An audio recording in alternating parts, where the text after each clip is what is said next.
Buenos días. Ya vimos algunos cortos de Lumière y de Méliès principalmente. Vimos un poco que los cortos de Méliès se relacionan principalmente con el cine de ciencia ficción, mientras que los cortos de Lumière se relacionan principalmente con lo que sería el cine documental. Ambos directores están marcando así los orígenes del cine y también nos están dando esto que serían los principales géneros cinematográficos. Pero no solamente están marcando estas dos tendencias, que sería la del cine de ficción y la del cine documental, sino también ellos tuvieron bastantes problemáticas para poder contar las historias, aunque fueran muy pequeñas, ya que estas películas duraban entre 30 segundos, un minuto, minuto y medio. Tenían a veces una historia que contar, y para contar estas diferentes historias desde el punto de vista narrativo van a tener que utilizar diferentes mecanismos que van a estar relacionados con el origen del lenguaje cinematográfico. Casi la mayoría de las tomas está filmada desde un solo punto de vista, pero van a aparecer tomas bastante innovadoras, que de repente van a aparecer los primeros planos o van a aparecer movimientos de cámara, o también pueden aparecer diferentes innovaciones de cómo se está contando la historia. Muchas veces, si solo estaban filmadas en un solo plano, el encuadre va a ser muy importante para contar estas historias. El encuadre me puede dirigir a la persona, al objeto, a lo que ocurre en elementos naturales, y a remarcar que esos elementos son importantes mediante diferentes líneas de composición o mediante diferentes líneas que van a aparecer dentro del cuadro. Van a aparecer elementos que van a estar marcados como más importantes, a diferencia de otros elementos que son menos importantes. Vamos a ver un pequeño análisis de las películas que tienen que ver con Méliès principalmente, y en algunos casos con Lumière, de cómo el encuadre se va a convertir en parte del centro fundamental de cómo se están contando estas diferentes historias. Después de ver estas ideas que tienen que ver con los diferentes encuadres y de cómo estos encuadres funcionan narrativamente, vamos a ver cómo se estaría construyendo el profílmico cinematográfico. Eso que sería, desde una cámara, tomar lo que está en el exterior, tomar lo que sería la realidad. Ahí ya estaría empezando el fundamento del lenguaje cinematográfico, porque existirían dos elementos principales: un elemento que sería la cámara y otro elemento que sería lo que está contando la cámara. Son dos espacios completamente diferentes, y mediante estos dos escuadres completamente diferentes, el director puede manipular qué es lo que quiere exactamente que se vea en cada uno de estos planos, en cada uno de estos encuadres. Vamos a ver un análisis de estas películas, de los primeros tiempos del cine mudo, de los orígenes del cine. Derivado mecánico, científico de la fotografía, desde luego, pero surge también como digamos, como una herencia directa de la pintura, también, por supuesto, y en un momento determinado, los distintos creadores cinematográficos, de distintas maneras, hay toda una polémica historiográfica al respecto, empiezan a mover la cámara y empiezan a juntar planos, que esto irá un poco después, ¿no? Empiezan a mover la cámara, quiero decir, generalmente se suele hablar del famoso traveling en una góndola en Venecia. Hay ejemplos anteriores en cualquier caso, ¿no? Pero en un momento dado hacemos esto, ¿no? De mover la cámara, de ver que la cámara se puede modificar y que cuando se modifica se crea una diferencia temporal, ¿no? Y una diferencia de mirada, y que de alguna manera, y esto es una idea que luego va a ser muy importante para pensar la evolución del lenguaje cinematográfico, la cámara empieza a proponer una especie de viaje interno. Es decir, cuando una cámara se mueve, si nos fijamos, en realidad nos está proponiendo nos está cogiendo del cogote y está guiando nuestra mirada por el interior de un mundo. Es decir, modificamos el profílmico y, lógicamente, lo que modificamos es la mirada hipotética del espectador por ese mundo. Esto es muy interesante. Evidentemente, esto tiene que ver con desde qué angulación lógica se está poniendo la cámara. Es decir, no es lo mismo mirar un escenario con una angulación superior que con una angulación inferior, etcétera, etcétera. Generalmente de manera errónea, porque hay ya casos vanguardistas anteriores que hacen esto, generalmente se dice de manera errónea que Orson Welles fue el primero en fijarse directamente en los techos de los sets, ¿no? En obligar a construir techos para que la cámara pudiera meterse por debajo y magnificar de alguna manera a los personajes. Esto no es exactamente cierto, pero sí que es verdad que es interesante que muchos escenógrafos o incluso directores escenógrafos, estoy pensando en un señor que se llama Menzies, que tiene películas muy interesantes y tiene obras muy interesantes, se especializan, por ejemplo, efectivamente en trabajar pues, con el contrapicado, en trabajar con la mostración de los techos, de escenarios donde la cámara requiere de aberrarse de alguna manera para contar cosas o decir cosas de los personajes. Es decir, que en realidad la puesta en cuadro, la conquista de que hay una especie como de lenguaje audiovisual que viene dado por la posición de cámara, en primer lugar, luego también con la relación con otros planos, pero en primer lugar con la posición de cámara, es una conquista que se va haciendo poco a poco de manera más o menos integrada, donde los hitos no están claros, pero que es muy útil seguirlo para entender cómo se va forjando una especie de, aquí habría mucho debate, una especie de lengua franca cinematográfica. Es decir, desde que empezamos a rodar hasta que se sedimenta un lenguaje cinematográfico comprensible, y esta es un poco la lógica, van pasando décadas que van generando unos lugares comunes sobre lo que espera el espectador ver una vez que empieza a proyectarse un noticiario o un cortometraje o un simple plano, ¿no? Esto tiene mucho que ver también con la posición de los objetos dentro del plano. Por ejemplo, cuando Méliès hincha su propia cabeza en un momento determinado para que ocupe más espacio en el lenguaje, o sea, en el encuadre, no está voluntariamente creando un primer plano o creando una aproximación pues como la que otros cortos, digamos, primigenios como A Big Swallow estaban proponiendo también en paralelo, ¿no? Sino que lo que está haciendo es utilizar, preguntarse por las herramientas tecnológicas, y una vez que la parte tecnológica está, digamos, ya conseguida y fundamentada, después va a haber una pregunta formal, narrativa después, ¿no? La tecnología nos permite hacer esto, ahora vamos a ver qué podemos contar con esta aproximación al rostro, qué podemos contar cuando nos dirigimos al espectador y hacemos que un personaje dispare directamente contra la cámara en una posición más cercana. Es decir, todo este tipo de cuestiones, ¿no? Que vamos un poco como desbrozando. Esto es una cuestión de la historiografía súper bonita en la cual no nos podemos detener, pero sí que merece la pena apuntar la idea de que la forja de esa especie como de lengua franca, de lenguaje cinematográfico comprensible, cuya joya de la corona sería sin duda el cine clásico de Hollywood, con todos los peros que se le quieran poner a este argumento, que tiene muchos peros, evidentemente, pero todo este camino es un camino historiográfico que se va haciendo poco a poco. Y hay un detalle que creo que es importante poner en marcha para hacer un buen análisis, que es la cuestión del problema de la escalaridad. Internet está lleno de vídeos buenísimos explicando los tipos de plano. Un primer plano, un plano medio, un plano americano, un plano detalle, un contrapicado, un traveling, tal. No voy a perder el tiempo en esto porque hay vídeos extraordinarios que lo hacen. Lo que sí que me apetece es poner en duda la idea principal de que una cierta posición de cámara automáticamente genera un significado. ¿Qué quiero decir? Generalmente, de manera muy apresurada, hemos dicho que un primer plano, por ejemplo, utilizar un primerísimo primer plano y pegarse al rostro de un actor genera intimidad, cercanía, digamos, genera una complicidad automática con el personaje que sufre esa acción visual, etcétera, etcétera. Esto no es cierto.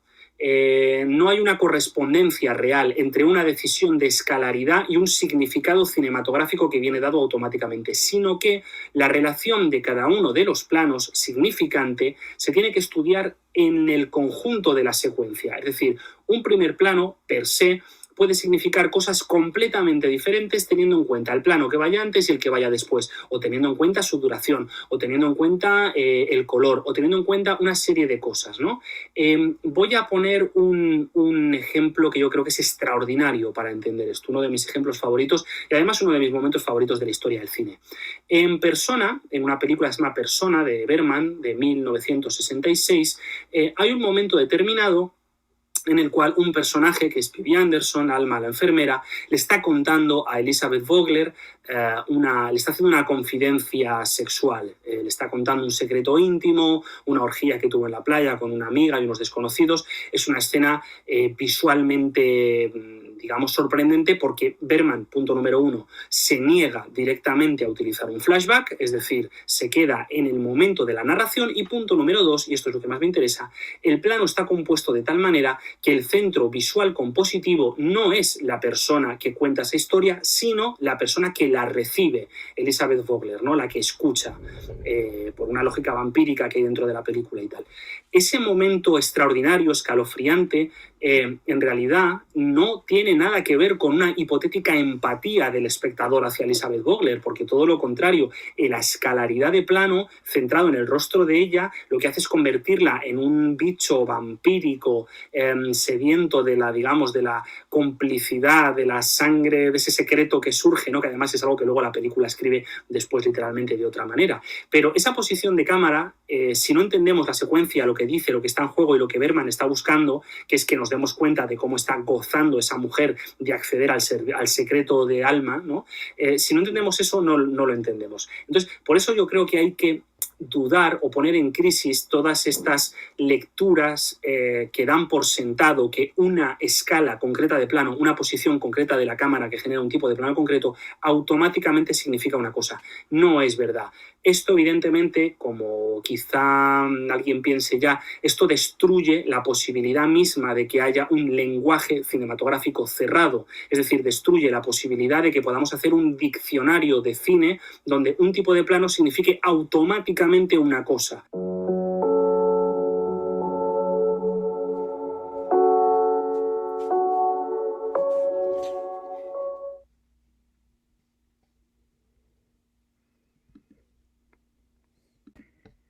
Bueno, primeramente estamos hablando de algunos aspectos importantes que tienen que ver con el lenguaje cinematográfico. Entonces estamos viendo que los planos a veces se nos dice que son muy importantes, pero estos planos no van a ser tan importantes si no están relacionados dentro de la secuencia. Lo que está antes y lo que está después nos está determinando un sentido-tiempo, y aparte también nos está indicando todo lo que tiene que ver con hacia dónde va esta narración. Por eso la narración todo el tiempo siempre está cambiando, empieza de una manera y va a terminar completamente de otra manera. La narración nunca va a ser estética, sino siempre va a significar un cambio. Va a significar un cambio de tiempo, un cambio de espacio y un cambio narrativo. En este cambio narrativo es muy importante los elementos del lenguaje, como sería el elemento del encuadre, de aquello que nos está indicando algunos aspectos importantes, algunos aspectos significativos. Otro elemento que ya va a ser posteriormente, va a aparecer, sería el movimiento de cámara. Y estos características técnicas de encuadre, movimiento y narración también se van a estar relacionados principalmente con el montaje.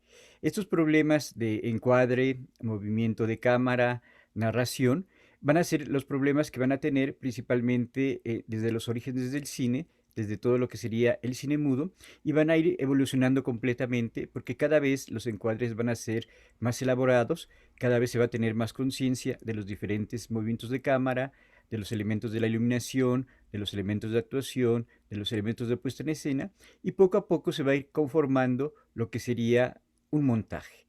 En estos primeros experimentos que van a hacer los hermanos Lumière moviendo la cámara, o que va a hacer Georges Méliès utilizando efectos, utilizando ya a veces diferentes planos y diferentes efectos para que aparezcan y desaparezcan los personajes, van a ir creando un diferente montaje cinematográfico. Muchas veces se considera que el padre y el sistematizador de todos estos elementos que tienen que ver con el lenguaje cinematográfico va a ser Griffith, en dos de sus películas, una que sería El nacimiento de la nación de 1917-1918 y otra que sería Intolerancia de 1919. En ambas películas ya va a tener un perfecto control de lo que sería el encuadre, de lo que serían los movimientos de cámara, y ya va a crear y va a sistematizar todo lo que tendría que ver con el montaje cinematográfico. Pero ahorita seguimos en estos antecedentes un poquito más primitivos que corresponderían principalmente a Méliès y a Lumière, pero también vamos a ver algunos ejemplos de cómo va a utilizar Griffith estos elementos de encuadre, estos elementos de montaje, para crear cada vez narraciones más complejas.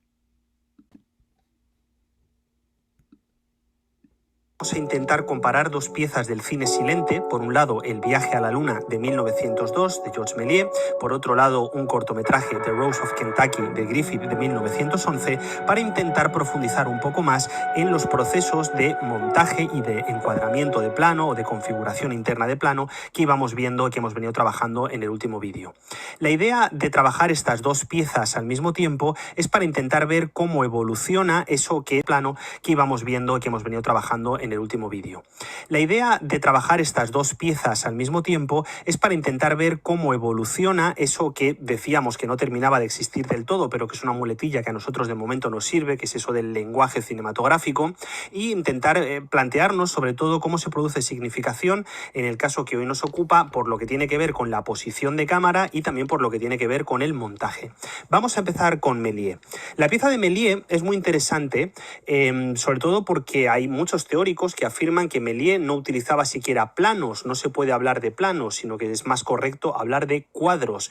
Un cuadro es, hablando mal y pronto, es un plano en el que todo el significado posible está comprimido sobre sí mismo, es decir, que tiene unas líneas compositivas y de movimiento básicamente cerradas y que no necesita de otro plano para entender la acción. Por ejemplo, en el cine clásico podemos ver que para entender lo que ocurre, por ejemplo, en esta acción concreta, hay varios planos que se van encabalgando, que se van poniendo uno detrás de otro.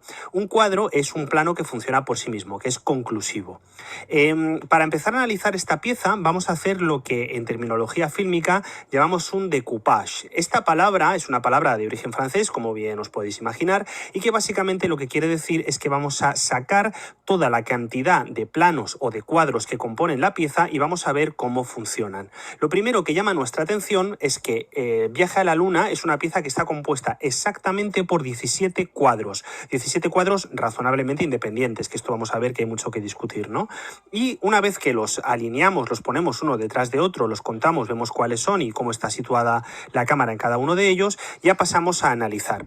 El primer paso sería ver cómo funciona narratológicamente, y lo primero que nos llama la atención es que, pese a tratarse de una pieza razonablemente temprana en el desarrollo del séptimo arte, estamos hablando de una pieza de 1902, es perfectamente legible en términos de estructura clásica. Tiene un planteamiento en el cual un personaje determinado decide mandar una excursión, un viaje lunar, un primer punto de giro dramático que coincide exactamente con la llegada del cohete a la luna, un midpoint que sería la aparición de esa especie como de villano de los reyes de los selenitas, un segundo punto de giro que sería el regreso triunfal a la Tierra y un clímax que sería ese cuadro final, cuadro 17, en el cual se celebra explícitamente la llegada de estos exploradores a su ciudad.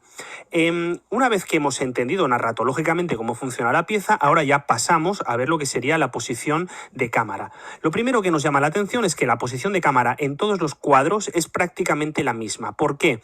Esto es digamos, un ejemplo clásico de lo que se ha teorizado tradicionalmente como el modo de representación primitiva. Es una palabra, es una expresión que aparece entre otros teóricos en Noel Burke, en una obra preciosa que se llama El tragaluz del infinito, pero que después, digamos, el propio Burke ha ido poniendo en crisis en distintos momentos, además con una gran pericia, digamos, teórica. En el modo de representación primitiva, vamos a utilizar, aunque sea, digamos, temporalmente esta nominación, los encuadres directamente son herederos del teatro, en el sentido en el que son encuadres clausurados, centrados sobre sí mismo.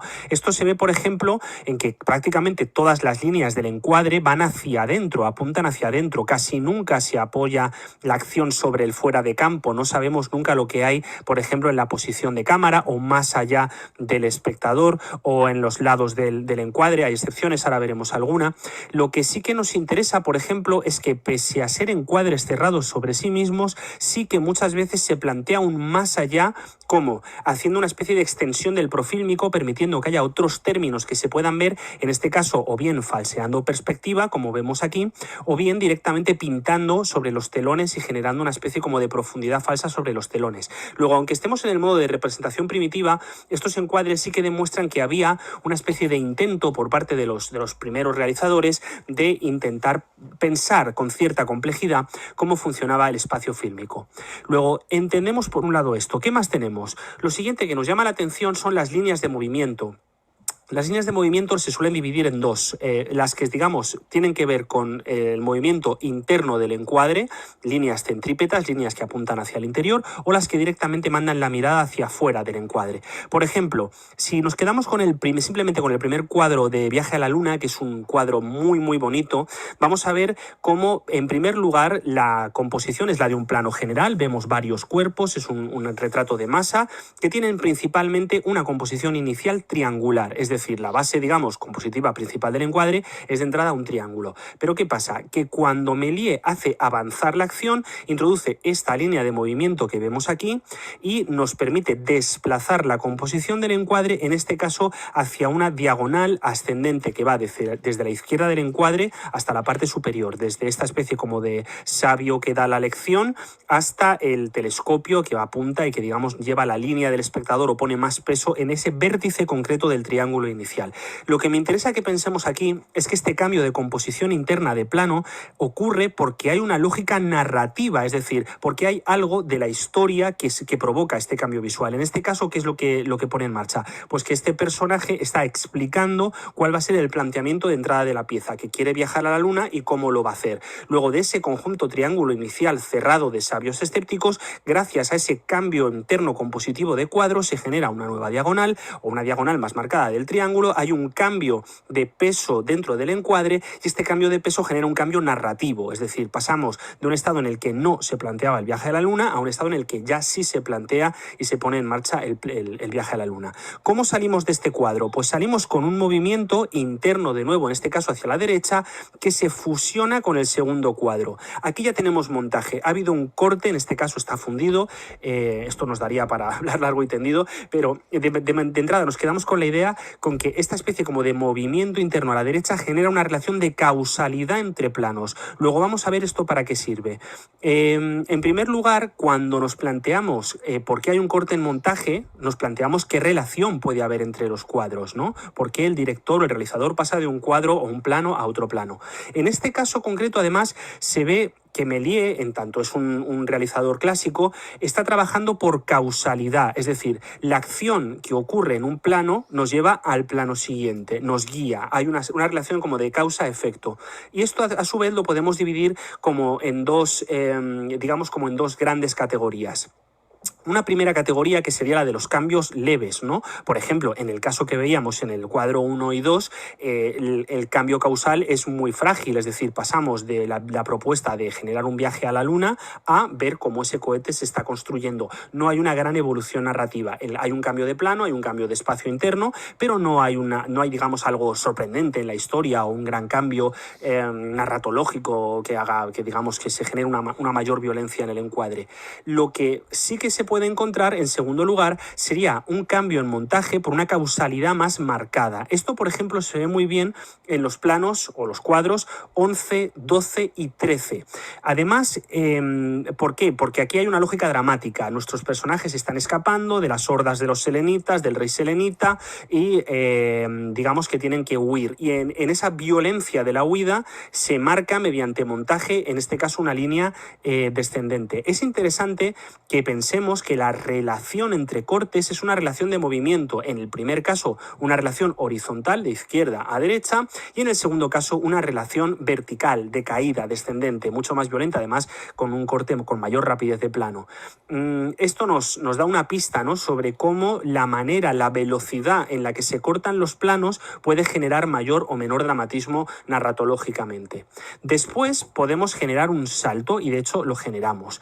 Vemos que los planos pueden ir unidos por causalidad, porque un plano nos lleve a otro. ¿Qué más puede ocurrir? Que haya una relación también de temporalidad, es decir, que además de pasar de un espacio a otro, se pase de un tiempo a otro. Y en el caso de Viaje a la Luna es muy interesante porque se pueden encontrar ejemplos de esta palabra tan bonita y tan importante en narratología, que es lo que llamamos las elipsis. Cuando en un relato hay una elipsis es porque hay un salto de tiempo, hay algo que se hurta a la mirada del espectador, bien pues porque no interesa para el relato por economía narrativa, o bien porque se le quiere ocultar una información que se le va a dar después para que sorprenda. En el caso del Viaje a la Luna, luna es muy bonito porque vemos cómo los saltos temporales se pueden dar, por ejemplo, dentro del cuadro, es decir, hay un momento donde los exploradores se duermen y sueñan y se supone que pasan muchas más horas durmiendo de que los minutos que nosotros vemos dentro del plano, es decir, se acelera la acción, por así decirlo, pero también hay una elipsis en salto de cuadro. Por ejemplo, si pasamos de lo que sería, por ejemplo, el cuadro 15, que es ese cuadro en el cual nuestros exploradores llegan al puerto, al cuadro 16, que es el cuadro donde ya se supone que la ciudad se les está esperando para celebrarles como héroes, ahí ha pasado un tiempo, es decir, entre un plano y otro, dentro del relato, ahí han pasado pues unas horas en las que se supone que nuestros personajes pues han llegado al puerto, han salido del cohete, se han preparado para ser engalanados como héroes de la ciudad, pero que nosotros no lo vemos. ¿Cómo lo soluciona Méliès? Con un corte de montaje. Pero es que a la vez también podemos encontrar otra cosa que se puede hacer con el montaje muy interesante en Viaje a la Luna, que es un ejercicio de repetición. Por ejemplo, si nos vamos a este maravilloso cuadro, que sería el cuadro séptimo, el famoso cuadro séptimo del Viaje a la Luna, vemos como el cohete llega, impacta contra el ojo de la Luna. Por cierto, muy interesante que este movimiento sea un traveling falseado, en realidad esto es un traveling falseado. Cuando de pronto pasamos al cuadro siguiente por montaje, vemos que el cohete vuelve a llegar. Es decir, ¿llega dos veces el cohete? No, lógicamente Méliès nos ha mostrado de dos maneras distintas, en dos cuadros distintos, la misma acción. Luego vemos que el montaje puede, por un lado, o comprimir los acontecimientos o los puede expandir. Vamos a avanzar y vamos a ver qué pasa con Griffith.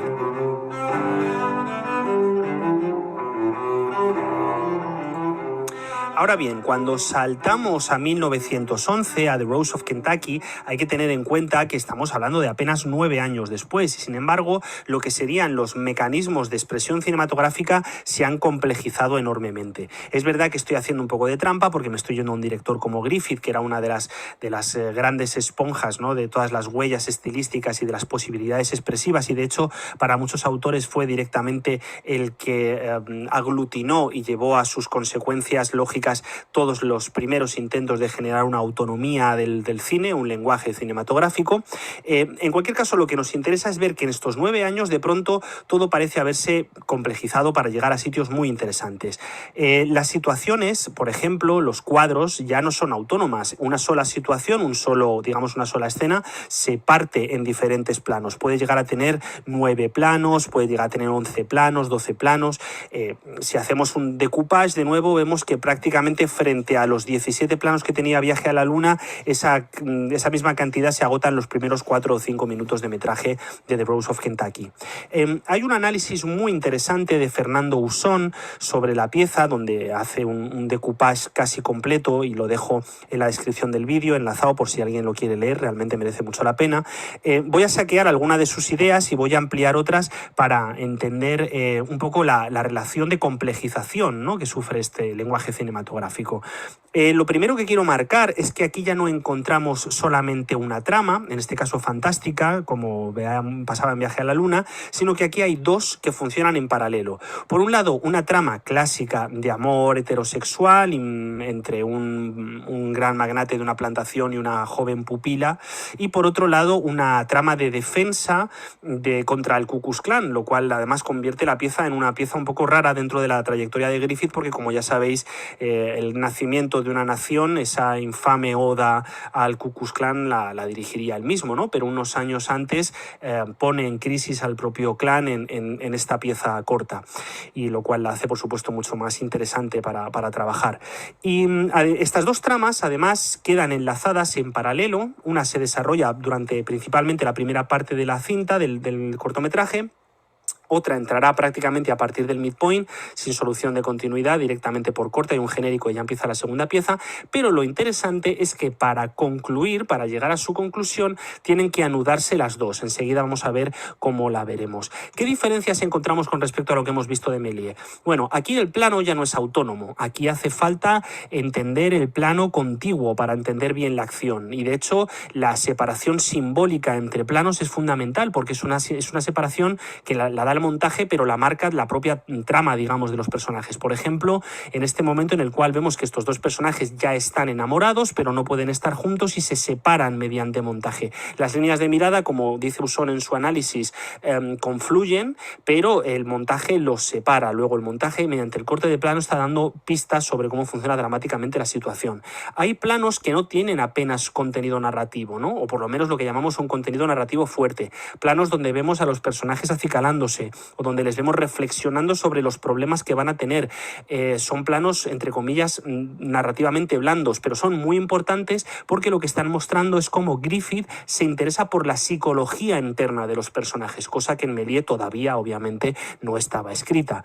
Del mismo modo, vemos cómo hay escenas que ya trabajan una especie como de montaje, no exactamente en paralelo, pero por contigüidad. Es decir, por ejemplo, en el desenlace de la pieza se ve muy bien cómo para generar acción y violencia tenemos por un lado los planos interiores y en viraje en color, en azul, los planos exteriores. La línea, digamos, que marca de nuevo la diferencia de acción, en este caso está aplicada a la segunda trama, la trama contra el clan, marcando esa especie como de saltos en montaje que son muy interesantes y que de nuevo marcan una diferencia entre mundos. Ahora bien, ¿qué es lo que me interesa? Que cuando Griffith quiere cerrar la pieza y unir las dos tramas, porque evidentemente para que haya una clausura hollywoodiense tiene que haber una clausura de todas y cada una de las tramas que componen la pieza, lo que hace es introducir este plano. Este plano es fundamental porque lo que hace es sumar las fuerzas, tanto la femenina como la masculina, que habían estado en dialéctica permanente durante toda la pieza para salir del entuerto. Si uno analiza The Rose of Kentucky, se da cuenta de que en realidad todo es una relación dialéctica, lo interior contra lo exterior, lo noble contra lo rural, lo que está a favor del clan como lo que está en contra del clan, la valentía contra la cobardía, lo masculino contra lo femenino. Toda esta especie como de fuerzas dialécticas que van chocando en la pieza tienen que anudarse y se anudan precisamente aquí. Este plano es clave porque precisamente genera esa especie como de división horizontal entre espacios que en realidad es la unión entre personajes, paradójicamente, ¿no? ¿Qué más cosas hace el montaje aquí o la construcción de planos que nos interesan, el movimiento de encuadrar? Pues por ejemplo ya empezamos a ver que los planos empiezan a jugar con la profundidad de manera mucho más explícita. Lo pueden hacer de manera cómica, por ejemplo a la hora de presentar al rival de la pareja, del hombre protagonista de la pareja, ¿no? Con esa especie como de reencuadre bufonesco en el cual él se asoma al mundo de lo femenino, que desde luego no es nada seductor. Lo podemos ver también, por ejemplo, un montaje que se utiliza para reencuadrar detalles, incluso saltándose el eje óptico, ¿no? Por ejemplo, aquí vemos que este salto de montaje en términos narrativos no tiene aparentemente mucho sentido, pero que nos da una cierta información sobre lo que podríamos llamar el tratamiento antropológico. Usón habla de una especie como de rasgo documental y lleva razón, por supuesto. Y luego también vemos cómo la composición de planos ya no es frontal. Tenemos planos que se apoyan en diagonales, planos que se apoyan en movimientos que van hacia la profundidad de plano, etcétera, etcétera. Luego, en realidad, si hacemos este salto, ¿no? Seguimos este salto de Méliès a Griffith, lo que podemos ver es un poco cómo se va configurando, tanto temporal como espacialmente, una relación compleja que hace que el cine se vaya alejando cada vez más de la pintura, se vaya alejando cada vez más del teatro y se vaya posicionando, como decíamos en el vídeo anterior, como una expresión rigurosamente autónoma. Bueno, ya vimos esta imprescindible relación entre lo que está afuera, lo que es la realidad, que sería lo profílmico, y esto que sería el encuadre. También hemos estado viendo cómo se relacionan estos diferentes planos, estos diferentes encuadros, para construir todo lo que sería una relación espacial y una relación temporal. Estos fueron algunos ejemplos primitivos, en el caso de Méliès, cómo ya utilizando determinadas elipsis y va determinando determinados tipos de cambio de tiempo que estaban indicados en cuando llegaba el barco o diferentes relaciones espaciales como cuando va cayendo la nave espacial. Entonces aquí ya hay un manejo del espacio, hay un manejo del tiempo y por lo tanto ya habría un manejo primitivo de lo que sería todo lo que tiene que ver el montaje. Solamente para terminar, quisiera repasar esta idea que es muy importante, que es la idea del profílmico y su relación que va a tener con la cámara, con el encuadre. A ver, aquí debemos detenernos. Para entender bien lo que es la puesta en escena, tenemos que pensar el plano como un corte de la realidad. ¿Esto qué quiere decir? En el momento en el que nosotros tomamos un plano, el que sea, cogemos una cámara, enfocamos y enfocamos un objeto, una composición de objetos, lo que estamos haciendo es un corte muy concreto de la realidad. Un corte que tiene un inicio, que está en el objetivo mismo de la cámara, y un final que es pues el final, digamos, a nivel de profundidad al que llegan nuestros ojos. Si nos fijamos, cuando nosotros hacemos el famoso gesto este de encuadrar, ¿no?, que tantísimos directores aparecen retratados, cuando encuadramos estamos cortando, seccionando la realidad y por lo tanto estamos decidiendo qué partes de la realidad van a formar parte de nuestra imagen y qué partes no, qué partes van dentro, qué partes van fuera. Pero de momento lo que me interesa, y fijaos que todavía no estoy hablando ni de movimiento de cámara, simplemente de corte, lo que me interesa es que pensemos cómo funciona esa distancia que hay entre que arranca el objetivo de la cámara y que termina en la línea de mirada. Esa especie como de caja es lo que nosotros llamamos el profílmico.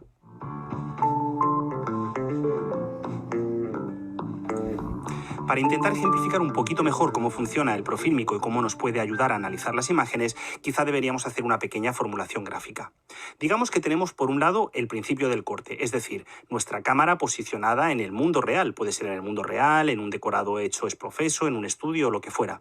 El caso es que en el momento en el que colocamos esa cámara ahí, estamos generando toda una línea de visión que llegará hasta un punto determinado. Ese punto determinado puede ser una pared que cierre el profílmico, pero también puede ser el horizonte, la línea del horizonte, en el caso de que estemos trabajando o fingiendo o falseando un exterior, ¿no? Esta especie como de línea que se traza y que genera como una especie de caja, como decía antes, donde se pueden incorporar objetos, se divide a su vez en lo que llamamos términos de profundidad. Esta es una herramienta que además viene dada por el estudio pictórico. Como ya pueden empezar a intuir, muchas de las herramientas que vamos a utilizar para pensar cómo funciona el profílmico vienen directamente heredadas de la pintura. Entonces, entre esa especie de término inicial, término cero, que estaría situado en el propio objetivo de la cámara, hasta esa especie de término final, que es el que, digamos, clausura por ahí nuestra capacidad de mirar, tenemos toda una gama donde vamos a ir situando cosas, una especie de término intermedio. Y desde luego donde vamos a ir jugando con la distancia focal para decidir lo que el espectador va a ver y lo que no. Toda esa especie como de espacio intermedio, ¿no?, que es el que nos da juego, se va a llenar a su vez con tres tipos concretos de elementos. Ahí podemos meter tres tipos concretos de cosas. Por un lado, lo que serían los elementos de producción, es decir, lo que son los materiales, los muebles, el atrezzo, las cosas, ¿no?, digamos, los trastos que de alguna manera van a estar formando el mundo de la película. Por otro lado, vamos a tener lo que serían los elementos naturales, en el caso de que rodemos en exterior o falseemos un exterior. Puede ser el mar, puede ser un bosque, puede ser, en fin, un cierto paisaje o lo que sea. Y luego, por otro lado, tenemos lo que serían los elementos humanos, es decir, los actores, principalmente actores, aunque también podemos tener semovientes en el caso de que trabajemos con algún tipo de animal, ¿no?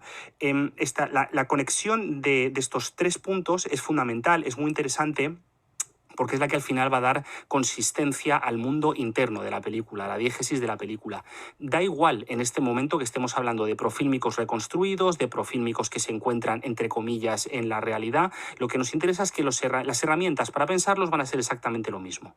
Además, aquí se abre otra idea muy interesante que ya pueden empezar a ver. El profílmico es una herramienta esencialmente espacial, es decir, para lo que sirve es para pensar en la construcción del espacio dentro de la película. Y nosotros la vamos a trabajar siempre desde la lógica de la reconstrucción, es decir, nos vamos a parar a pensar qué es lo que hay ahí y cómo eso que hay ahí está generando significados. Vamos a ver unos cuantos ejemplos.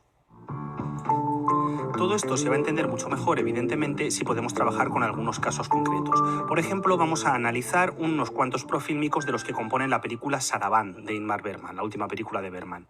La película se abre sobre este profílmico, tiene un fundido y arrancamos aquí. Es, en primer lugar, un profílmico muy sencillo, solamente tiene dos términos, el primer término que sería esa mesa llena de fotografías y el segundo término el suelo. Vemos que hay una diagonal que se marca por luz, aunque no sabemos todavía exactamente por qué, y que hay un objeto, una especie como de silla, que realmente no está reencuadrada en el centro, sino que está ligeramente escorada y ligeramente en diagonal. Cosas que empezamos a ver. Pues empezamos a ver cómo se construye una atmósfera a partir de esta imagen. En primer lugar, vemos que toda la composición de colores es prácticamente grisácea o en tonos muy, muy oscuros. Casi todas las fotografías son en blanco y negro. Y esa acumulación, toda esa especie como de suma, va generando una idea como de pérdida, de confusión o directamente de acumulación, de aglomeración, ¿no? Visualmente es muy interesante porque aquí nos estamos dando cuenta, por ejemplo, de la importancia de la textura, de cómo esa suma de fotografías ahí están generando una textura visual muy concreta que está generando pues eso, un tempo determinado, una atmósfera determinada. De pronto la cámara baja y se modifica. Luego ya hemos visto que la cámara se puede modificar o sea, el profílmico se puede modificar gracias al movimiento de la cámara. Esto lo explicaremos un poquito más adelante en otro vídeo.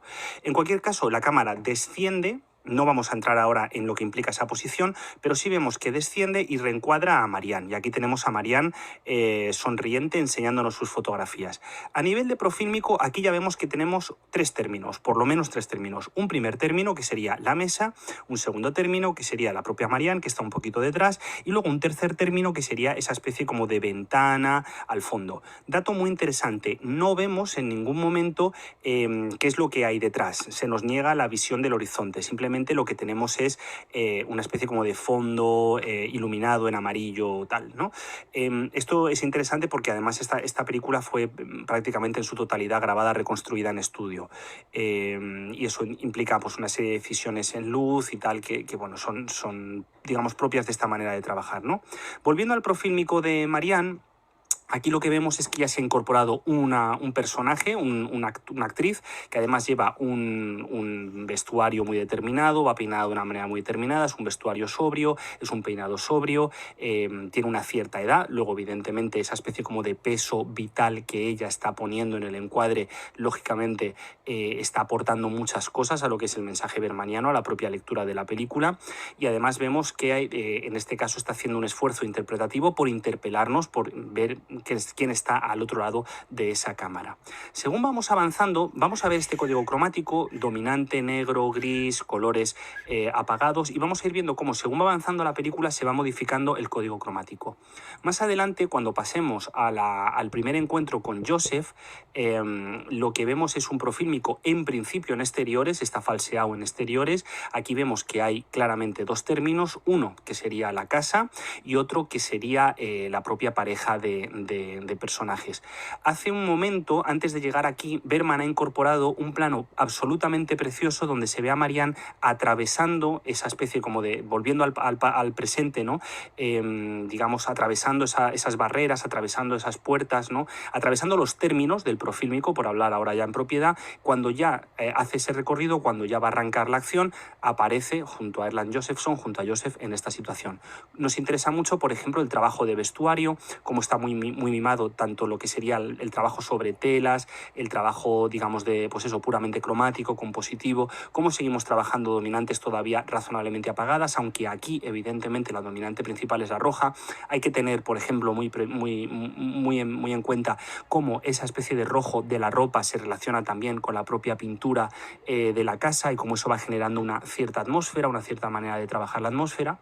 Luego seguimos avanzando en la película y ahora vamos a ver, por ejemplo, cómo el profílmico puede servir para construir la psicología de un personaje. Hasta ahora hemos visto sobre todo profílmicos que trabajaban sobre atmósferas, aunque el caso, por ejemplo, del profílmico de Marianne atravesando las puertas es súper bonito para entender cómo funciona un profílmico narrativamente, es decir, cómo atravesar términos puede significar algo más. Ahora vamos a ver cómo se utiliza un profílmico, por ejemplo, para definir a un personaje.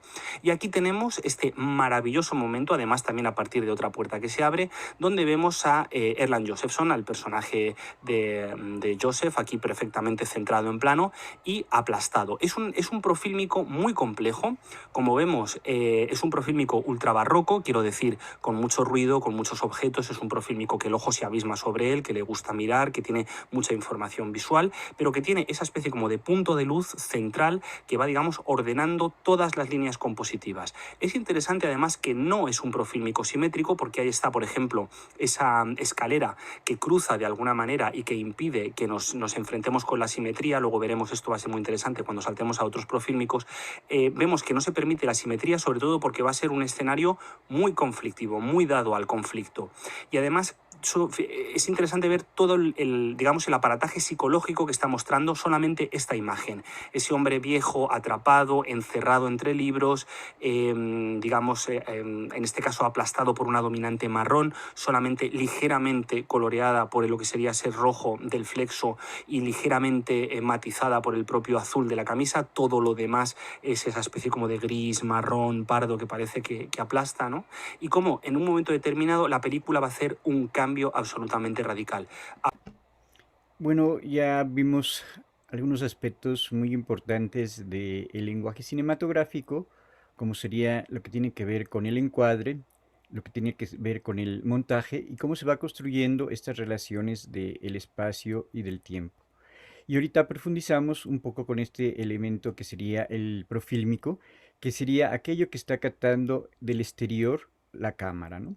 Vimos que el profílmico ya está indicando relaciones significativas que van a aparecer delante de la cámara y que estas relaciones significativas, como sería en el primer plano que se ve una mesa completamente vacía, completamente oscura, nos está indicando un determinado significado con respecto a esa mesa que está vacía.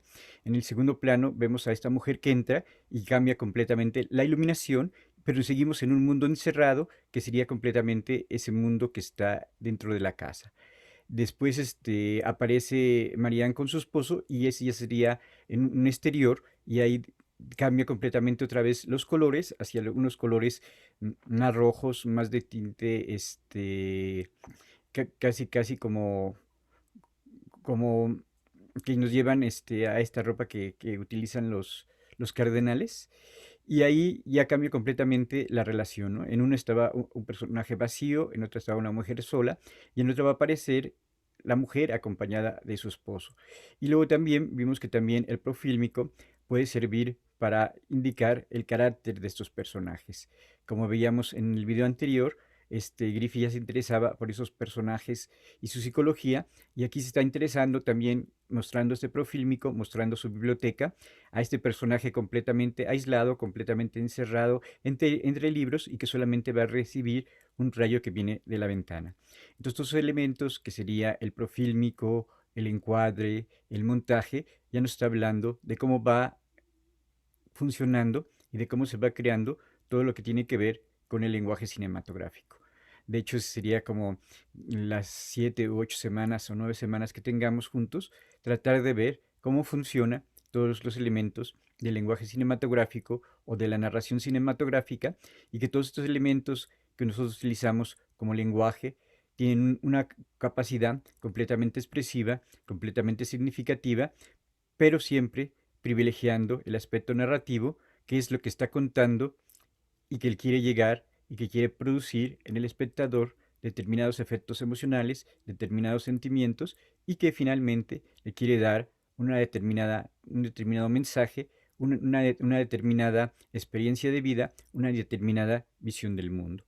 Y para todo esto lo construyen los diferentes directores, como sería el caso de Lumière, el caso de Griffith, o en este caso el caso de Ingmar Bergman, que van pensando lo que va a aparecer en cada uno de los diferentes encuadres y que va a aparecer en cada uno de estos diferentes profílmicos para construir una narración completamente a su estilo, completamente a su visión de mundo.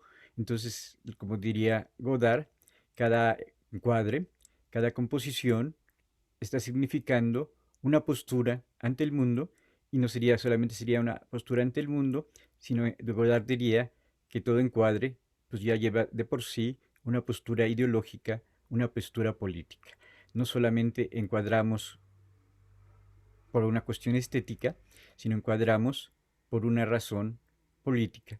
El cine, en este sentido, no solamente nos está contando una historia, sino también nos está reflejando, expresando todo lo que tiene que ver con el mundo, incluso todas sus relaciones políticas que existen entre la narración, el cine y la visión de mundo que tiene el director.